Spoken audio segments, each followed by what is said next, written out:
اللہ نے پورے قرآن میں ہمیشہ نماز اور زکوٰۃ کو ساتھ بیان کیا ہے. نماز پڑھتے ہیں اور اللہ کی راہ میں خرچ کرتے ہیں, زکوٰۃ دیتے ہیں ہمیشہ. یہاں پر اور ایک اور مقام پہ اللہ نے نماز اور زکوٰۃ کے درمیان ایک تیسرا حکم بیان کر دیا. اس سے یہ پتہ چلتا ہے کہ اللہ نے اپنے عام طریقے اور عام قانون سے ہٹ کر نماز اور زکوٰۃ کے درمیان جو ایک تیسرا حکم بیان کیا تو اصل میں اس کی ویلیو کو بڑھانے کے لیے. بات سمجھ میں آ رہی ہے کہ نہیں آ رہی ہے؟ کیونکہ ہم تو اسی کے عادی ہو چکے ہیں, نماز زکوٰۃ, درمیان میں جب کوئی تیسرا حکم آئے گا تو ایک دم کان کھڑے ہو جائیں گے, یہی کیا آ گیا. اس سے انسان زیادہ غور سے سنتا ہے نا. تو ایک تو 18ویں پارے میں اللہ نے فرمایا الذین هم عن اللغو الذین قد افلح المؤمنون الذین هم فی صلاتهم خاشعون, کامیاب ہو گئے مومنین جو اپنی نمازوں میں خشوع پیدا کرتے ہیں. والذین هم عن اللغو معرضون, لغویات سے اعراض کرتے ہیں اور زکوٰۃ ادا کرتے ہیں, تو لغو باتوں سے بچتے ہیں. اور ایک آیت یہ ہے, اس میں اللہ نے فرمایا کہ ایمان والے نماز پڑھتے ہیں, آپس کے کام مشورے سے بولو بھائی طے کرتے ہیں اور ہماری راہ میں خرچ کرتے ہیں. اس سے مشورے کی اہمیت کا پتہ چلتا ہے. توجہ ہے نا آپ لوگوں کی؟ کس کا پتہ چلتا ہے؟ مشورے. مشورے کو عربی میں کہتے ہیں استشارہ. کیا کہتے ہیں؟ استشارہ. اب مجھے ایک بات بتاؤ, ہمارے ہاں استشارہ کی ویلیو زیادہ ہے یا استخارہ کی؟ استخارے کی. قرآن کس کی ویلیو بڑھا رہا ہے؟ استشارے کی. کیوں؟ خوب سمجھیں. استخارہ دعا ہے, استشارہ کامیابی تک پہنچنے کا ایک ظاہری سبب ہے. استخارہ دعا ہے, دعا اللہ سے مشورہ نہیں ہے, دعا ہے. اس میں یہ پڑھا جاتا ہے اللہم ان کنت تعلم ان ھذا الامر خیر لی فی دینی و معاشی و عاقبت امری فاقدرہ لی. اے اللہ اگر یہ کام بہتر ہے تو مقدر کر دے, بہتر نہیں ہے تو ہٹا دے مجھ سے. اس میں کوئی اللہ سے مشورہ نہیں مانگا گیا کہ اللہ یہ بہتر ہے تو خواب میں پیلا آ جائے تو نیلا آ جائے تو لال آ جائے تو سگنل مل جائے. قیامت تک استخارہ کرتے رہو گے کوئی سگنل نہیں ملے گا, اور اگر سگنل ملے گا تو اللہ اس کے رسول نے کوئی ذمہ داری نہیں لی ہے کہ یہ میری طرف سے سگنل ہے. شیطانی تصرف بھی ہو سکتا ہے, دماغی فطور بھی ہو سکتا ہے. نہیں آ رہی بات؟ تو پھر کریں کیوں استخارہ جب کوئی سگنل ہی نہیں مل رہا؟ تو ایسا ہی ہے جیسے کوئی پوچھے دعا کیوں کریں, تو بھائی دعا تو ویسے ہی کی جاتی ہے, اللہ جو بہتر ہے وہ کیا کر دے, مقدر کر دے. تو سوال پیدا ہوتا ہے جب دعا ہی کرنی ہے تو پھر وہ استخارہ کو الگ سے کوئی کیوں کہا گیا؟ ویسے ہی دعا کر لیتے. پھر یہ مخصوص طریقے سے دعا پڑھنا اور پھر 2 رکعت پڑھ کے استخارہ کرنا, اس کا کیا مطلب ہے؟ تو بھائی عام دعا میں اور اس میں فرق یہ ہے کہ اس دعا کی قبولیت کا امکان زیادہ ہے عام دعا کی قبولیت کے امکان سے, بس اس سے آگے کچھ بھی نہیں ہے. پتہ نہیں کیا کیا کر رہے ہیں, استخارہ نکالا, یہ آیا استخارہ نکالا, ہم نے تو وہاں رشتہ بھیجا استخارہ بھی نکال لیا, پازیٹیو آ گیا. وہ بھائی نہیں, کچھ نہیں نکلا, تمہارا دماغ خراب ہو گیا ہے. پازیٹیو آ گیا تو وہ تمہارا یہ کوئی کرونا تھوڑی ہے جو پازیٹیو آئے گا. ہاں کرونا ہوتا ہے, پازیٹیو بھی ہوتا ہے, کبھی نیگیٹو. پریگنینسی میں خواتین ٹیسٹ کرواتی ہیں, کبھی پازیٹیو آتا ہے کبھی نیگیٹو آتا ہے. تو آپ اگر پریگننٹ ہیں تو پھر جائیں استخارہ نکالیں, پازیٹیو آ گیا تو اس کا مطلب امید ہے آپ کو. تو پتہ نہیں کیا بنا دیا ہے. دعا ہے, دعا, اے اللہ بہتر ہے تو مقدر کر دے, بہتر نہیں ہے تو نہ کر. ایک صاحب نے مجھے کہا کہ اگر استخارے کے بعد میرا دماغ اس طرف چلا جائے کہ یہ کام کرنا ہے تو پھر کرنا ہے کہ نہیں کرنا؟ میں نے کہا استخارہ نہ بھی ہو, دماغ اگر اس طرف چلا جائے تو چاہے استخارے کے بعد جائے چاہے استخارے سے پہلے جائے, دنیا میں اس سے بڑا بے وقوف کوئی بھی نہیں ہے کہ جس کا دماغ اس طرف جا رہا ہے کر اس طرف والا کام رہا ہے. تو اللہ نے پھر کھوپڑی میں دماغ دیا کیوں ہے؟ یہ دماغ اس لیے دیا ہے نا کہ جس طرف جائے تو تم نے بھی اسی طرف جانا ہے. دل جس طرف جائے اس طرف نہیں جانا.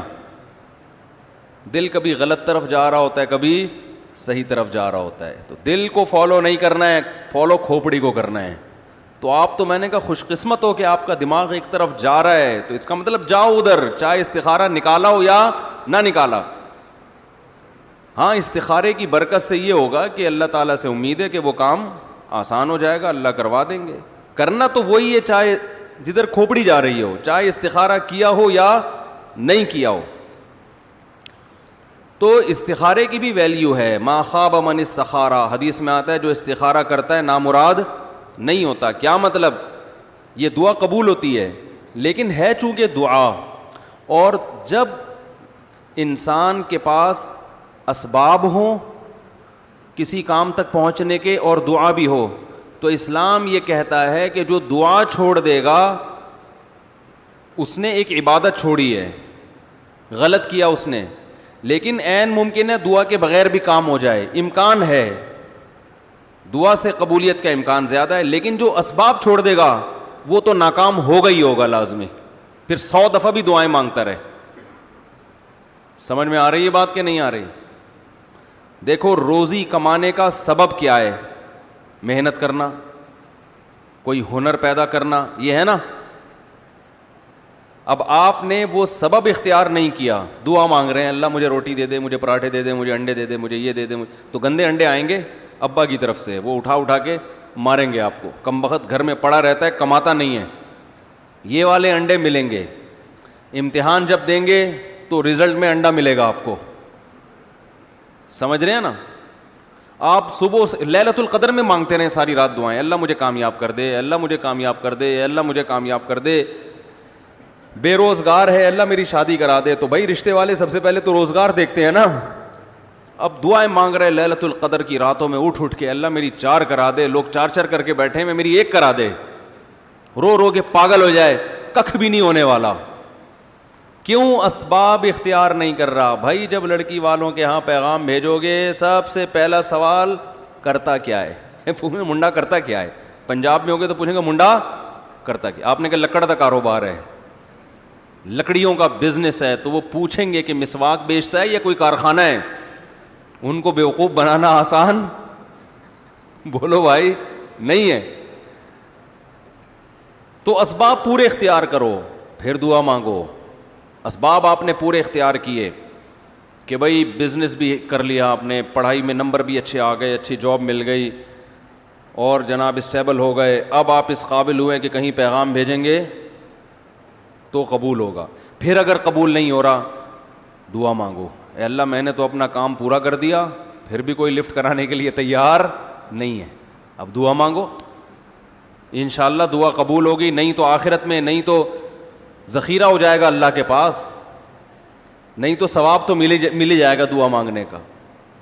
تو اسلام میں اسباب پہلے ہیں, اس کے بعد دعائیں ہیں. پیغمبر صلی اللہ علیہ وسلم کا واقعہ سنا ہے نا, غزوہ خندق میں اپنے دفاع کے لیے پوری صلاحیتیں صحابہ کی جھونک دی میدان میں, چاروں طرف خندق کھود دیے ڈیفنس کے لیے, دشمن آ نہ سکے. بھوک برداشت کی, پتھر باندھے, جو آپ کے بس میں تھا دشمن کو روکنے کے لیے وہ کر لیا. بدر میں دیکھو لڑائی ہوئی ہے, 313 مقابلے میں آ کے کھڑے ہو گئے. اب کچھ بھی نہیں ہو سکتا. یا اللہ ہمارے پاس اب اس کے علاوہ کچھ ہوتا تو لے آتے, ہے ہی نہیں تو کہاں سے لائیں. لیکن اب ہتھیار ڈال کے بیٹھ نہیں جائیں گے, لڑیں گے. کیا کریں بھائی؟ اب یہ تو نہیں کہ وہ 1000 ان 313 کو کاٹ کے چلے جائیں. جو ہمارے بس میں ہے ہم نے کر دیا.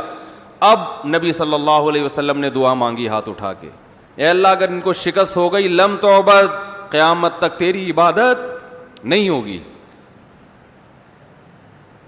اے اللہ تیرے ہاتھ میں, ہم نے تو جو کر سکتے تھے وہ کر لیا, کچھ بھی نہیں ہے, چند گھوڑے, 1 آدھ تلواریں, اب کیا کریں بھائی. پوری صلاحیتیں, پورے اسباب میدان میں جھونک دیے. ابو بکر کو, عمر کو, عثمان کو, علی کو, جعفر طیار کو, حمزہ کو رضی اللہ عنہم, اپنے ان جگر کے ٹکڑوں کو میدان میں لا کے کھڑا کیا ہے, اور بتا دیا کہ اللہ اسباب کی دنیا میں اب فتح کی امید نہیں ہے, لیکن اب تو دیکھ لے, ہم سے جو ہو سکتا تھا ہم نے کر دیا. لیکن اگر یہ قتل ہو گئے, یہ شہید ہو گئے, یہ ختم ہو گئے, تو میں آخری نبی ہوں, میرے بعد کوئی نبی نہیں آئے گا. تو اب قیامت تک پھر تیرا نام لینے والا کوئی بھی دنیا میں نہیں ہوگا. آج سب استخارے پہ ٹرخا رہے ہیں, سارے کام مسلمان کے کس پہ ہو رہے ہیں. یہاں تو پتہ نہیں, ہمارے اگر سائنسدان گئے نا چاند پہ تو استخارہ نکالیں گے. مجھے تو ایسا لگ رہا ہے کہ یہ کیا نکالیں گے, استخارہ نکالیں گے کہ چاند پہ جانا ہے کہ نہیں جانا ہے. نکلے گا پھر پتہ نہیں کیا نکل کے آ جائے.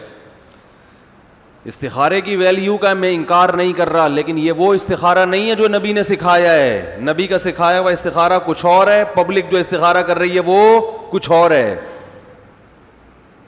تو پوری صلاحیتیں استعمال کرنے کے بعد ظاہری گراؤنڈ ریئلٹی کو دیکھ کر آپ نے فیصلے کیے ہیں. نبی صلی اللہ علیہ وسلم نے گراؤنڈ ریئلٹی کو دیکھ کر, غزوہ خندق میں گراؤنڈ ریئلٹی کو دیکھ کر فیصلہ کیا ہے کہ اتنی بڑی جماعت سے لڑنا ہمارے بس میں نہیں ہے. یہ گراؤنڈ ریئلٹی ہے نا, سارے قبائل مل کے حملہ کر رہے ہیں, ہم تھوڑے سے کیسے لڑیں گے. تو پہلا فیصلہ ان سے لڑنا نہیں ہے. لڑنے کا مطلب خود سے حملہ نہیں کرنا. دوسرا فیصلہ ان سے دفاع کرنا ہے, کیونکہ دفاع کے لیے طاقت ضروری نہیں ہے, دفاع تو کرنا ہی کرنا ہے نا. یہ تو ہمیں مار دیں گے مدینہ میں آ کے, ختم کر دیں گے. تو اب آپ کے سامنے ہدف کیا تھا, ان کو کسی طرح مدینہ آنے سے روک دیا جائے. روکنے کا کے لیے آپ نے مشورہ لیا صاحب, استخارہ نہیں نکالا کہ یہ بھائی حضرت ابو بکر سے کہو آپ وہاں استخارہ نکالیں, آپ وہاں استخارہ نکالیں کہ کیسے ان سے بچا جائے. نا نا نا نا نا, امرہم شورا بینہم. قرآن کہہ رہے ہیں ان کے اہم معاملات مشورے سے طے ہوتے ہیں. مشورے میں یہ ہوگا کہ عین ممکن ہے کسی کا دماغ ایسی بات کی طرف چلا جائے جس طرف آپ کا دماغ, ارے بولنے میں کوئی پابندی لگائی ہے گورنمنٹ نے یار, اتنی اہمیت سے میں وہ کر رہا ہوتا ہوں جیسے بھی وہ ایک دم وہیں پہ رک جاتے ہیں. مشورے میں فائدہ کیا ہوتا ہے, مختلف رائے جب سامنے آتی ہیں تو بعض دفعہ ایسی رائے سامنے آ جاتی ہے جو آپ کے ذہن میں نہیں ہوتی, تو فیصلہ کرنے میں آسانی. مشورہ وہ نہیں کرتا جو اپنے آپ کو فنٹر سمجھتا ہے, وہ کہتا ہے میں نے ہر پہلو سے غور کر لیا ہے. بھائی ہو سکتا ہے بہت سے پہلو آپ کے سامنے ہو ہی نہیں. عین ممکن ہے جب آپ مشورہ لو تو کچھ ایسے پہلو سامنے آ جائیں جن کی طرف آپ کا دماغ گیا ہی نہیں تھا. ہمارے نبی صلی اللہ علیہ وسلم نے صلح حدیبیہ کے موقع پر جب مشرکین مکہ سے ایگریمنٹ کیا, مشرکین نے کہا آپ اب احرام کی حالت میں آ چکے تھے, آپ اس سال عمرہ نہیں کر سکتے. اب شریعت میں حکم ہے کہ احرام کو کھول کے سر مڈوایا جائے, سر منڈائیں گے تو احرام کھلے گا. اب نبی صلی اللہ علیہ وسلم نے صحابہ کو حکم دیا سر مڈالو اور احرام کھول دو. یہ ایسے ہی جیسے نماز میں نیت توڑنے کا کسی کو کہا جائے, مشکل کام ہوتا ہے نا. تو صحابہ نے کہا ہم نے احرام میں آ گئے, عمرہ کیے بغیر تو احرام کھول نہیں سکتے نا, اب کیسے کھول دیں احرام, دم بھی دینا پڑتا ہے اس میں اور عمرہ بھی واجب ہو جائے گا. تو ایک عبادت کو ادھورا چھوڑ کے ہم کیسے احرام کھول دیں, سر منڈا کے, ابھی عمرہ کیا نہیں ہے اور احرام میں آ کے ہم کیسے احرام کھول دیں, کیونکہ پہلے زندگی میں کبھی ان کے ساتھ ایسا ہوا نہیں تھا. اور کھولے بھی مشرکین کے کہنے پر, کافروں کے کہنے پر, اور ان کا کوئی مطالبہ بھی معقول نہیں ہے, سارے غلط مطالبے. تو ان کے غلط مطالبے بھی مانیں اور عمرہ بھی چھوڑ دیں اور احرام بھی اتار دیں. تو نبی صلی اللہ علیہ وسلم نے حکم دیا, صحابہ کی نہیں دل مائل ہو رہا تھا, تو آپ نے اپنی زوجہ سے مشورہ لیا کیا کریں. انہوں نے فرمایا یا رسول اللہ آپ ان کو حکم نہ دیں, خود سر منڈا کے احرام کھول دیں, آپ کی دیکھا دیکھی یہ کر لیں گے. کہیں نہیں ان کو, عمل کر کے دکھائیں, کیونکہ ان کے ذہن میں یہ آ رہا تھا نا کہ یہ تو ایک غلط کام ہے. تو جب نبی کو دیکھیں گے کرتا ہوا تو بھائی نبی سے زیادہ پرہیزگار کون ہو سکتا ہے. تو جتنا بھی آپ ان کو کہتے رہیں گے یہ نہیں مانیں گے. تو آپ صلی اللہ علیہ وسلم نے اپنی زوجہ سے مشورہ لیا, انہوں نے مشورہ دیا کہ ایسا کہیں. پیغمبر خدا ہو کر بھی مشورہ لے رہے ہیں کہ بھائی کوئی ممکن ہے ان کے ذہن میں کوئی ایسی بات آ جائے جو میرے ذہن میں نہیں ہے. تو مشورے کا حکم اس لیے بھی ہے کہ جو مشورہ نہیں لیتا وہ اپنے آپ کو دنیا کا سب سے بڑا فنٹر سمجھتا ہے, اور اللہ کو فنٹر سمجھنے والے پسند, فنٹر گیری اسلام میں پسندیدہ نہیں ہے. اور بھائی ہو سکتا ہے تم بڑے فنٹر ہو, بڑے ذہین ہو, لیکن ممکن ہے دوسری کی دماغ ایسی طرف چلا جائے تمہارا ذہن نہ گیا ہو. کیا خیال ہے بھائی, غلط کہہ رہا ہوں تو بتا دیں. تو ہمارے نبی نے تو سکھایا ہے, آپ سے بڑا, آپ سے زیادہ ذہین کون ہو سکتا ہے. تو آپ صلی اللہ علیہ وسلم نے یہی مشورہ پر عمل کیا کہ بھائی کہنے کا فائدہ نہیں ہے, سر مڈالو. جب صحابہ نے دیکھا نبی نے سر مڈا لیا تو بہت سب نے سر مڈانا شروع کر دیا, سب نے حرام کھول دیا. تو ہم ہوتے استخارہ, ہر چیز میں استخارہ, استخارے پر فیصلے ہو رہے ہیں, کیونکہ زیادہ تر لوگ استخارہ کرتے ہیں شادی بیاہ کے موقع پر اور بیڑا غرق کر رہے ہیں. زیادہ تر نکاح کے موقع پہ استخارے نکال کے رشتوں کا بیڑا غرق کیا جا رہا ہے. یہ تو بہت ہو رہا ہے. اچھا بھلا رشتہ آیا بہن کے لیے, بیٹی کے لیے, استخارے میں نہیں آیا, ٹھیک ٹھاک رشتے کو چلتا کر دیا, کسی مکھنچو سے شادی کر دی کیونکہ وہ استخارے میں آ گیا تھا. میں پتہ نہیں کیوں نہیں آ رہا استخارے میں سمجھ میں نہیں آ رہا ہے بھائی. اچھا خیر, تو پتہ نہیں لوگ بیوقوف کیسے بناتے ہیں. تو یہ بیوقوف بناتے ہیں کہ بتا رہا ہوں. تو یہ مزاح کر رہا ہوں, اس کو سیریس نہ لیں بھائی. تو استخارہ نکالا, اچھے اچھے رشتے. ابھی ماں باپ اپنی بچی کو لے کر آئے, رشتہ آیا ہوا ہے, مان کے ہی نہیں دے رہی, استخارے میں آ رہا ہے اس بچی کے کہ یہ بندہ ٹھیک نہیں ہے. تو میں نے کہا یہ اس کو سمجھ میں ہی نہیں آ رہا ہوگا, لڑکا پسند نہیں ہوگا, استخارے کی پہ ڈال دیا. آج کل یہ بھی ہے کہ جو چیز سمجھ میں نہیں آ رہی استخارے پہ ڈال دو. بدنام کون ہوگا؟ استخارہ ہوگا, ٹھیک ہے نا. بدنام کون ہوگا؟ وہ ہوگا انہوں نے بولا, اس میں نہیں آیا. تو مسلمان گراؤنڈ ریئلٹی کو دیکھ کے فیصلہ کرتا ہے, استخاروں کی بیس پہ فیصلہ نہیں کرتا. استخارہ کرتا ہے اللہ سے مدد مانگنے کے کہ بھائی اللہ ہم نے پورے اسباب اختیار کر لیے.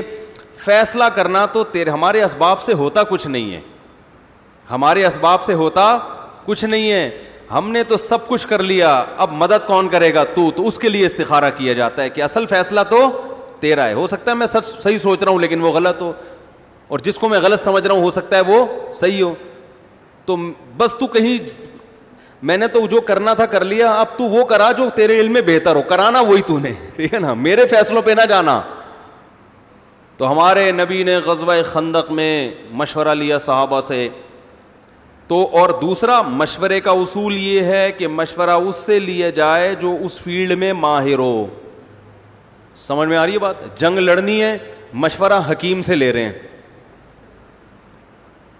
مشورہ کس سے؟ وہ غزوہ خندق میں آپ صلی اللہ علیہ وسلم نے جنگ میں قبائل کی جنگ کو روکنا تھا نا, دفاع کرنا تھا. تو یہ نہیں کہ عرب کے جتنے حکیم ہیں, ایران کے جتنے حکیم ہیں سب کو بلا لیا ہو, ایسا نہیں ہے. جنگی ماہرین کو بلایا, اور آپ صلی اللہ علیہ وسلم نے خاص طور پر یہ جنگ ایران میں ہوا کرتی تھی کہ چاروں طرف سے قبائل. تو سلمان فارسی سے مشورہ لیا کہ عرب تو اس جنگ کے عادی ہے ہی نہیں, آپ بتاؤ کیسے یعنی اس موقع پر ہم کیسے ڈیفینس کریں.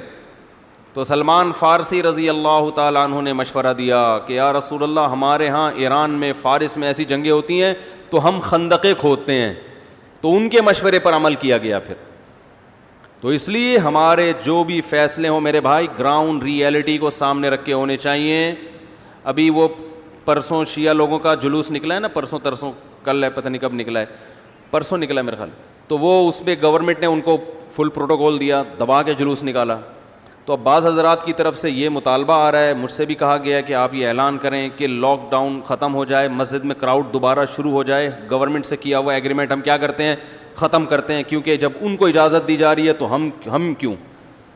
تو مجھ سے جنہوں نے بھی یہ کہا, میں نے کہا دیکھیں, ہم نے جو لوگوں کو کہا ہے کہ مسجدوں میں فاصلے سے کھڑے ہوں, رش نہ لگائیں, یہ گورنمنٹ کے مشورے پہ نہیں کہا. گورنمنٹ کا حکم تو ویسے ایک الگ سے ایک تائید کے طور پر, یہ ڈاکٹروں کے مشورے پہ ہم نے کہا ہے, کیونکہ کراؤڈ سے وبا پھیلتی ہے یا نہیں پھیلتی یہ فیلڈ ڈاکٹروں کی ہے, یہ شیعہ سنی کی فیلڈ بولو بھائی نہیں ہے. اب اگر گورنمنٹ نے حماقت کر رہی ہے, جو 100% حماقت ہے, بلکہ فرقہ پرستی کو ہوا دے رہی ہے کہ سنیوں کی 99% تعداد ہے, بلکہ اس سے بھی زیادہ ہوگی, ان کو 2 مہینے سے مسجدوں میں کراؤڈ پر پابندی لگائی ہوئی ہے, اور 1% کے بھی کچھ مخصوص لوگ, وہ بھی پورے نہیں, ان کے بھی کچھ مخصوص لوگوں کو کھلی چھوٹ دے دی.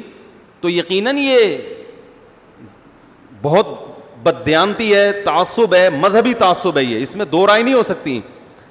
لیکن فیصلہ ہم نے گراؤنڈ ریئلٹی کو دیکھ کے سامنے کرنا ہے. مشورہ کس سے لینا ہے؟ شیعہ سنی سے تھوڑی لینا ہے کہ ان کی ٹکر میں آ کے ہم وہ کام کرنا شروع کر دیں جس کا پوری قوم کو نقصان ہو. مسجدوں میں کراؤڈ سے گورنمنٹ کو تھوڑی کچھ ہونے والا ہے. ان کا کیا ہے, وہ تو بیٹھے ہوئے ہیں آرام سے. نقصان کس کا ہوگا؟ نمازیوں کا ہوگا, وبا ان میں پھیلے گی. تو ہم کسی قوم کی دشمنی میں, وہ بات ہمارے لیے سوٹیبل نہیں ہے جس سے نقصان کس کو؟ قوم کو. تو مجھے لوگوں نے کہا اب آپ بیان کریں کہ اب ہم کراؤڈ پہ بھی جو ہے نا وہ پابندی ختم کریں گے اور مسجد میں چپک چپک کے لوگ کھڑے ہوں گے, جھپیاں ماریں گے ایک دوسرے کو اور سب ختم. تو یہ جو ہے یہ ہم ڈاکٹروں سے پوچھ کے کہہ رہے ہیں. گورنمنٹ, حکومت, وزیر اعظم تو لاک ڈاؤن کے ویسے ہی خلاف ہیں. لوگ مجھے یہ بھی کہہ رہے ہیں سرکاری مولوی حکومت کا پٹھو. ابے بھائی حکومت کہاں لاک ڈاؤن کروا رہی ہے؟ حکومت کے تو صرف باتیں ہیں, ہر جگہ رش ہے. تو ہم تو کہہ رہے ہیں کسی بھی جگہ پہ رش نہیں ہونا چاہیے. اور ڈاکٹروں سے پوچھ کے کہہ رہے ہیں, ڈاکٹروں سے رابطہ کر کے کہہ رہے ہیں. تو ایک فریق کو گورنمنٹ نے اجازت دی لاک ڈاؤن کی, گورنمنٹ کی نااہلی ہے یہ, لیکن گورنمنٹ کی نااہلی کی سزا پبلک کو نہیں دی جا سکتی. اور اس نااہلی کا بھی نتیجہ اللہ نہ کرے ابھی نکلے گا, آپ دیکھیے گا. یہ جو جلوس نکلا ہے نا, اس سے جو وبا پھیلے گی, پہلے اسی قسم کی حرکتیں ہوئی ہیں جس سے یہ بیماری پھیلی ہے. وہی حرکتیں حکومت نے دوبارہ کروائی. اب دوبارہ, کیونکہ یہ ایسے ہو رہا ہے, کورونا کے کیسز اوپر جاتے ہیں, پھر نیچے آتے ہیں, پھر دوبارہ اوپر جانا شروع ہو جاتے ہیں. تو یہ تو ایک تماشا ہو رہا ہے. تو گورنمنٹ کی نااہلی ہے, اور اس سے کم از کم ایک فائدہ تو ہو گیا کہ صاف پتہ چل دیا کہ حکومت کے ہاں انصاف نہیں ہے. ایک مخصوص طبقے کے بھی مخصوص افراد کو نوازا جا رہا ہے خاص طور پر, ٹھیک ہے نا. جو اتنی بڑی اکثریت میں ہیں وہ سوتیلے ہیں, اور جو منورٹی کی بھی منورٹی وہ کیا ہیں, وہ اپنے ہو گئے. تو یہ نااہلی بھی گورنمنٹ کی پتہ چل رہی ہے اس سے. تو خیر کہاں سے کہاں بات چلی گئی بھائی. تو نبی صلی اللہ علیہ وسلم نے مشورہ لیا, اور مشورے پر سمجھ میں آیا آپ صلی اللہ علیہ وسلم کے, اور عمل کیا. دیکھو اللہ وہی بھی تو نازل کر سکتا تھا نا, کہ آپ کو کیا ضرورت ہے پوچھنے کی, وہی نازل ہوگی یوں کر لیں. لیکن بہت سے موقعوں پر وہی نہیں ہوئی ہے. غزوہ احد میں مشورے, کیونکہ آپ نے امت کو گائیڈ بھی تو کرنا تھا نا, کیونکہ آپ کو معلوم تھا کہ میں دنیا سے جاؤں گا تو وہی کا سلسلہ ختم. اب یہ فرشتوں کا انتظار تھوڑی کریں گے, جبریل علیہ السلام آگے بتائیں گے یہ کرنا ہے وہ کرنا ہے. بھائی ایک طریقہ بتا کے جاؤ کہ ایسے مواقع پہ یہ کچھ کرنا ہے. لیکن نبی بتا کے چلے گئے. ہاں ہم نے صرف استخارے والی حدیث لے لی, باقی تمام حدیثوں کو چھوڑ دیا. پھر نبی کے معجزے بھی ہوئے ہیں. جب اپنا کام کیا تو پھر آپ نے کدال ماری ہے تو چنگاری اڑی. آپ نے فرمایا کیسر و کسرا کے خزانے کنگن میں اپنی امت کے ہاتھوں میں دیکھ رہا ہوں. پھر معجزے بھی صادر ہوئے. تو معجزے کرامت جب آپ اپنا پورا کام کر لیں پھر ہوتے ہیں. کام کیا نہیں ہے. ایک صاحب مجھے کہنے لگے شادی نہیں ہو رہی ہے. میں نے کہا بھائی پتہ نہیں کون سے کپڑے پہن کے تو رشتہ لینے جاتا ہے. ہاں مطلب دھوتی بنیان میں چلا جاتا ہو. پھر لڑکی والے 10 قسم کی چیزیں دیکھتے ہیں, گھر کیسا ہے. یہ تو ان کا رائٹ ہے, ان کو چاہیے دیکھیں. وہ آمدن بھی دیکھیں گے, وہ خاندان بھی دیکھیں گے. تو کہہ رہے ہیں یار اب جب ہمارا ویسا خاندان نہیں ہے تو ہم کیا کریں. میں نے کہا پھر ذرا کم تر لوگوں میں شادی کر لو. جس قسم کا ڈیزائن ہے آپ کا اسی ڈیزائن کی تلاش کر لو. جتنے پیسے جیب میں ہیں اس سے زیادہ غریب لڑکی تلاش کر لو. تو اس پہ آمادہ نہیں ہوتے. بھائی آپ کی تنخواہ کم ہے تو کسی غریب گھرانے میں رشتے کا پیغام بھیجو, مان جائیں گے وہ. آپ 15,000 کما رہے ہو تو ایسی لڑکی سے شادی کرو جس کے ابا کی آمدن 10,000 ہو. کیا خیال ہے؟ اگر آپ کہتے ہو ایسا رشتہ ملے گا نہیں, یہ جھوٹ ہے. دنیا میں سب سے بڑے غریب آپ نہیں ہو. اگر آپ غریب ہو تو آپ سے بھی زیادہ غریب دنیا میں پڑے ہوئے ہیں. لیکن معیار بہت اونچا ہے. 15,000 والا 10,000 والی سے شادی بولو بھائی نہیں کرے گا. وہ چاہتا ہے 10 انگلیاں میری گھی میں ہو, بے شک سر کڑھائی میں ہو. ٹھیک ہے نا. تو اللہ کے بندے جب تو 15,000 کما رہے تو 15 لاکھ والی تیرے ساتھ چلے گی کیسے؟ وہ تو جوڑ ہی نہیں بیٹھتا نا. تو پھر وہ لاک ڈاؤن کے بہانے سوشل ڈسٹینس ہی رکھے گی آپ سے. ٹھیک ہے نا. آج کل تو بڑا اچھا عذر بھی ملا ہوا ہے سوشل ڈسٹینس کا. مسئلہ 15,000 کا ہوگا, بلی ڈالی جائے گی کس پہ؟ بہت سی بیویاں بھاگ گئی ہیں آج کل لاک ڈاؤن کا کہہ کے نا. وہ بھاگی لاک ڈاؤن کی وجہ سے نہیں ہے, وہ میاں کے پاس پیسے نہیں ہوتے تو وہ بھاگ جاتی ہیں. تو جیسی اللہ نے جتنی حیثیت دی ہے اس حساب سے تلاش کرو بھائی.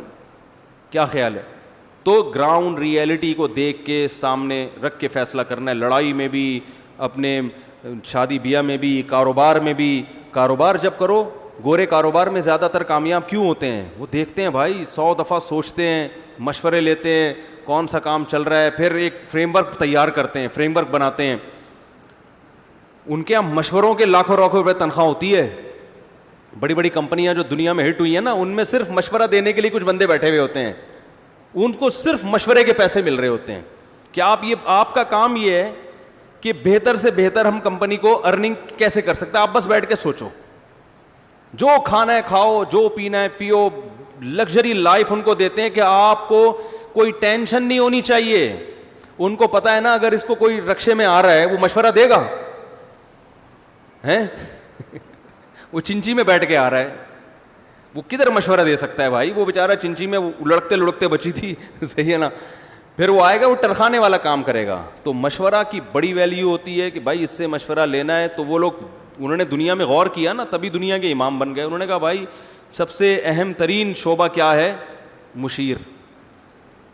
جو ہماری میٹنگ میں بیٹھ کے کیا کرے گا؟ مشورہ. اس کو صرف اسی کے پیسے ملتے ہیں, آپ بس سوچتے رہو بیٹھ کے, وہ سوچتا رہتا ہے. ہمارے ایک رشتے دار تھے شپ میں, انہوں نے کہا کہ جتنا گوروں کے ہاں جتنا بڑا عہدہ ہوتا ہے نا, اتنا کم کام ہوتا ہے اس کا. جتنا بڑا عہدہ ہوگا نا, اتنا ہی کام اس کے ذمے کم اور مزے اس کے زیادہ. کیونکہ وہ کہتے ہیں کام جب زیادہ لگاؤ گے تو سوچنے کا ٹائم کم ملے گا, اور تنخواہ کم دو گے تو زیادہ تر تو سوچنا اس کا اپنے بیوی بچوں کی فلاح و بہبود میں ہی لگ جائے گا نا. تو اتنا دو ان کم بختوں کو, معذرت کے ساتھ, ان کم بختوں کو رسک سے اور یہ تمام چیزوں سے کیا کر دو؟ آزاد. اس لیے میں کہتا ہوں بھائی جو بڑے بڑے علماء ہیں نا, جو ویژنری ہیں, جن ایک لائف ہے, ان کی ایک سوچ ہے, جو ایک ویژن بناتے ہیں, ان کو بھی مالی جو معاملات ہیں نا اس کی ٹینشن سے آزاد کر دینا چاہیے. ہمارے ہاں بیچارے مولاناؤں کی تنخواہیں اتنی کم ہوتی ہیں مساجد میں کہ وہ مولانا بیچارہ اپنے گھر باری کی فکر میں لگا رہتا ہے. ٹھیک ہے, جو اکثر مسجدوں میں ایسا, سب جگہ نہیں ہوتا لیکن بہت ساری مسجدوں میں ایسا ہوتا ہے. اتنی تھوڑی تھوڑی تنخواہیں.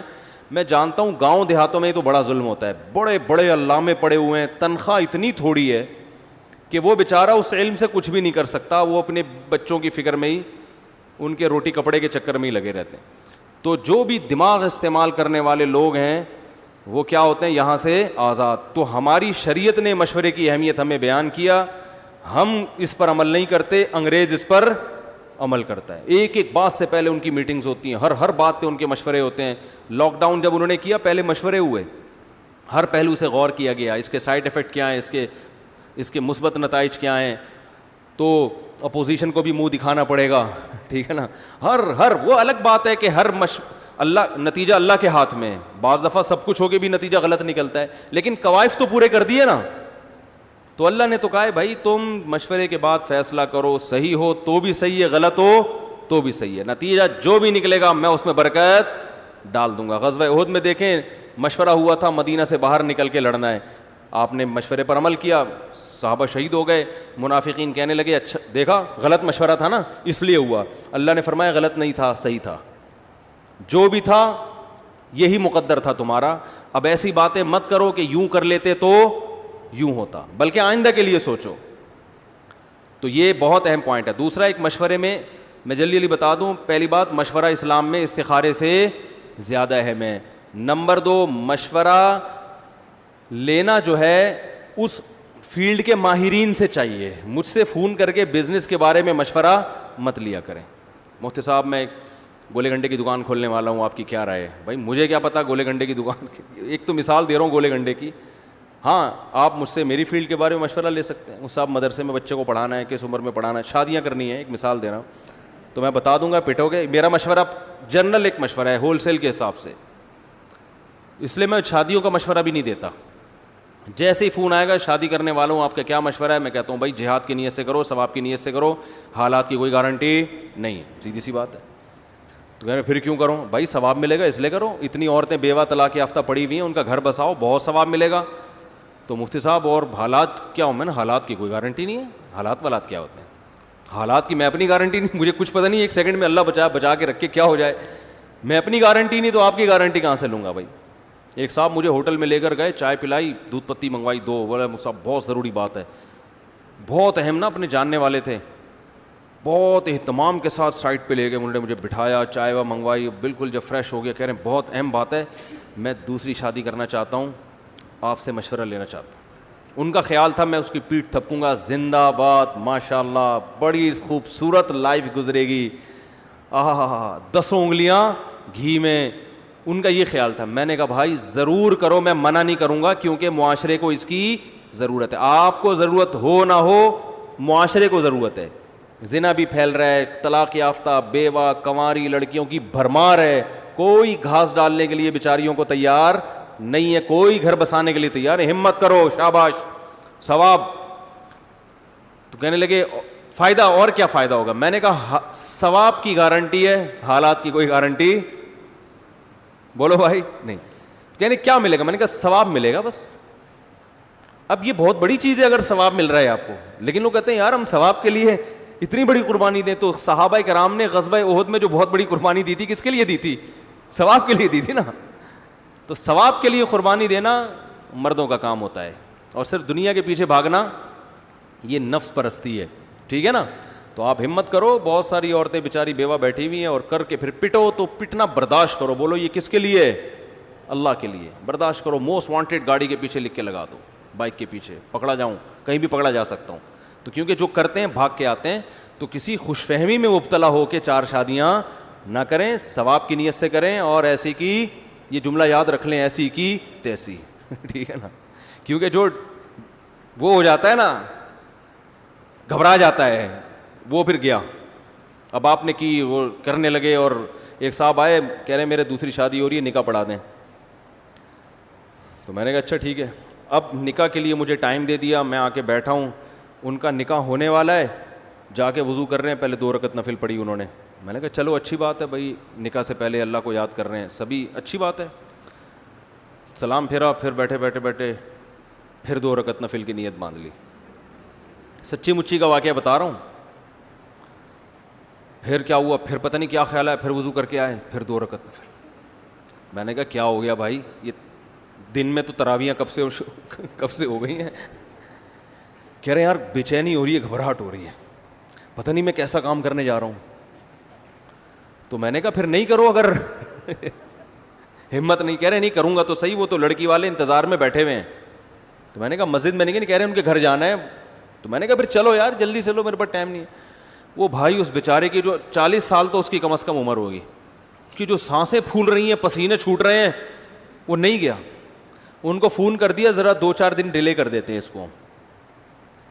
میں نے کہا چلو شاید کوئی نیروبین کے انجیکشن لگانے انہوں نے اعصابی قوت کے لیے. تو 2-4 دن کے بعد پھر فون آیا کہ آ جائیں. میں نے کہا آپ آ جائیں.